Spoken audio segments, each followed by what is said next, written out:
صحیح بخاری میں حضرت جریج کا ذکر فرمایا. جریج نفل پڑھ رہے تھے, ماں نے آواز دی, وہ آ نہیں سکے, نماز میں تھے, ماں ناراض ہو گئی. اس نے ہاتھ اٹھا کے کہا اللہ یہ اتنی دیر تک مرے نہ جب تک کسی بری عورت کا منہ نہ دیکھ لے. کسی اور کی دعا کے لیے سند نہیں ہے کہ وہ تیرے حق میں ضرور قبول ہوگی, لیکن ماں باپ کی دعا کے لیے میرے نبی پاک نے سند بیان کی ہے. سید عالم صلی اللہ علیہ وسلم فرماتے ہیں جب بھی ماں باپ اولاد کے لیے ہاتھ اٹھاتے ہیں رب ضرور قبولیت کا شرف عطا کرتا ہے.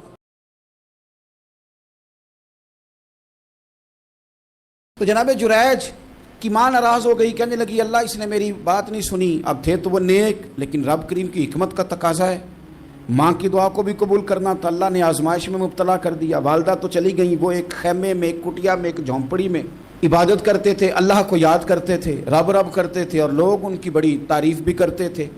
لوگ ان کے ارادت مند بھی تھے, عقیدت مند بھی تھے, اہل محبت بھی تھے. ایک عورت آ گئی, بس وہ اللہ کی حکمت پوری ہونی تھی. اس نے آ کے پہلے تو انہیں اپنی طرف مائل کرنا چاہا, جب نہ مائل ہوئے تو الزام لگا دیا. پہلے اس نے قائل کیا, جب جناب جنید قائل نہ ہوئے تو اس نے قریب ایک چرواہا تھا, اس چرواہے کے ساتھ جا کے منہ کالا کیا. مقررہ وقت پہ بچہ پیدا ہو گیا. لوگوں نے کہا کس کا ہے؟ کہنے لگی اس خانقاہ میں, اس حجرے میں عبادت کرنے والے کا ہے. اگر کسی دیندار پر ذرا سا بھی الزام لگ جائے تو آپ یقین کریں کہ بڑے بڑے خوفناک لوگ بھی نیک ہو جاتے ہیں.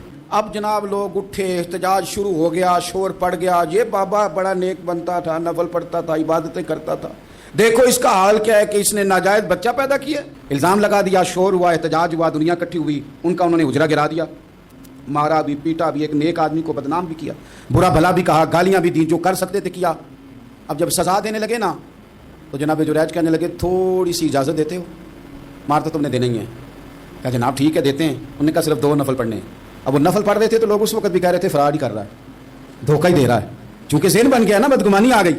انہوں نے 2 نفل پڑھ کے ہاتھ اٹھائے, کہا اللہ جانا تو میں نے ہے, پر اس رسوائی کے ساتھ جنازے تک نہیں خراب ہو جاتے, قبریں تک نہیں لوگ بدنام کر دیتے. کہ اللہ جانا تو ہے پھر اس رسوائی کے ساتھ, تو میری مدد فرما, اب تو میرا کیس تیری ہی عدالت میں ہے, تو رحمت کا دروازہ کھول. ہاتھ اٹھائے, دعا مانگی, نفل پڑھے, پورے مجمع پہ نظر دوڑائی, کوئی نہیں تھا سپورٹ کرنے والا. کل تک جو کہتے تھے نا تیرے لیے جیئیں گے, تیرے لیے مریں گے, ایک بندہ بھی نہیں تھا ووٹر سپورٹر ساتھ دینے والا, کوئی نہیں تھا. تو جناب جنید بچے کی طرف اشارہ کر کے کہنے لگے کوئی نہیں بول رہا, تو ہی بول کے بتا دے تیرا باپ کون ہے, تو ہی بول کے بتا دے کون ہے. اللہ اکبر. میرا رب جب چاہے تو بچے بولتے ہیں, رب چاہے تو گونگے بولتے ہیں, رب جب چاہے تو پھر پتھر بھی بولتے ہیں.